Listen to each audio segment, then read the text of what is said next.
En août 2011, le fémur congelé d'un mammouth présentant des cellules de moelle osseuse encore bien conservées a été découvert en Russie, ce qui relance le projet de clonage de l'un de ces pachydermes disparus. Donc c'est-à-dire qu'il y a des gens qui sont assez motivés pour essayer de faire revivre une espèce qui a déjà disparu depuis plusieurs millénaires. Et surtout, ils ont annoncé qu'ils allaient le faire dans un délai de 2 ans. C'est des malades.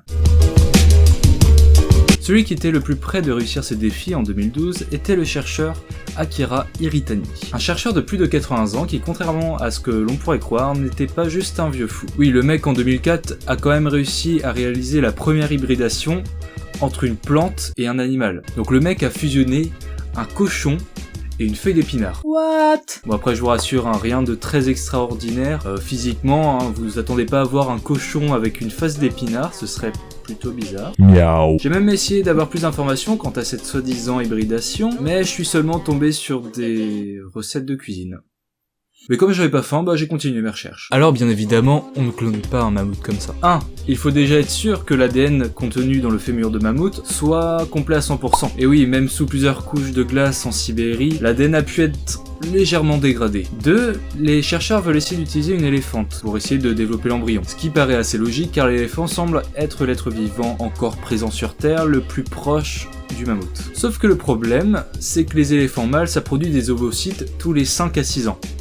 Fait déjà une période assez longue. Du coup ça complique encore la tâche, sachant qu'il faudra une chirurgie monstrueuse pour implanter l'embryon. Donc, comme on l'a vu, cloner un mammouth, c'est compliqué. Mais si jamais tout se passe bien, qu'on a un mammouth, tout beau, tout bien fait, sans aucun problème, sans malformation, qu'est-ce qu'on en fait? C'est bien, on a un mammouth, on est content, les chercheurs ils sont contents, ils font la fête, wouh, champagne.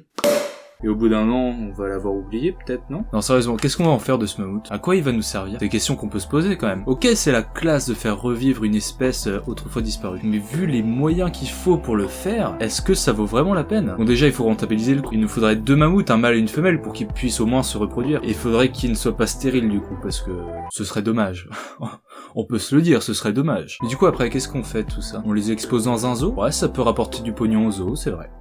Eh ben non, je vous ai bien eu, vous avez commencé à protester, mais qu'est-ce que c'est que ces recherches? C'est vraiment n'importe quoi. Non, il y a vraiment une utilité derrière. Bon là, on est quelques années plus tard, et déjà, l'idée de cloner le mammouth tel quel a disparu, avec son chercheur Akira Hiritani, dont on n'entend plus trop parler dans le projet du coup. Mais l'idée serait plutôt de faire un hybride entre un éléphant d'Asie et un mammouth de Sibérie. En gros, la seule chose qui change un petit peu dans le projet, c'est qu'on va plus recréer un mammouth tel quel, c'est-à-dire un vrai mammouth de Sibérie tel qu'ils étaient à l'époque, il y a plusieurs milliers d'années, mais les chercheurs vont plutôt essayer d'implanter les gènes du mammouth de Sibérie dans un éléphant d'Asie. Donc en gros, les chercheurs vont implanter quelques gènes intéressants du mammouth de Sibérie dans l'éléphant d'Asie. Tout simplement. Donc en gros, ils vont modifier les caractéristiques de leur éléphant d'Asie pour qu'ils puissent avoir les caractéristiques nécessaires pour la survie dans un milieu froid. Et comment? En faisant des copier-coller des parties du mammouth sur l'éléphant. En gros, ça se fait un petit peu comme une commande McDo en fait. Ouais. On va choisir des parties comme ça pour les coller sur le mammouth. Oui bonjour, je voudrais un éléphant pas trop gros s'il vous plaît, avec supplément petites oreilles. Et avec ceci mettez-moi des poils longs et un meilleur transport d'oxygène s'il vous plaît. Ce sera tout? Oui merci. Ouais non, ça fait pas trop commande McDo finalement. Bref, contrairement à ce que vous pensez peut-être, la création de mammouthants n'a pas qu'un côté esthétique. Les chercheurs ne font pas ça juste pour avoir la classe et se la péter devant les journalistes, même si l'idée de base c'était ça. Ouais, c'est moi qui ai fait revivre les mammouths, ouais. Ouais, on peut dire ça, ouais. Ouais. Non, en fait, il y a un réel intérêt écologique à ça.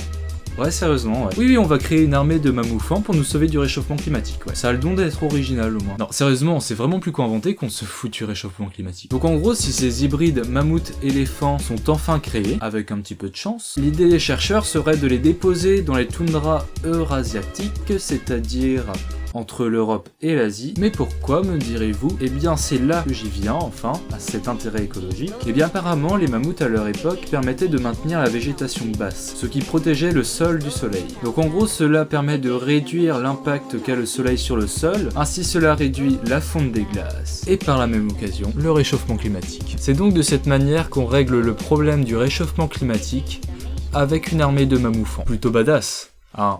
Ah, on va pas se mentir, c'est badass. Créer une armée de mammouthants, un hybride entre un éléphant et un mammouth qui a autrefois disparu, pour régler le problème du réchauffement climatique, oui c'est badass. Je suis désolé, c'est badass. Vous pourriez dire tout ce que vous voulez, c'est badass.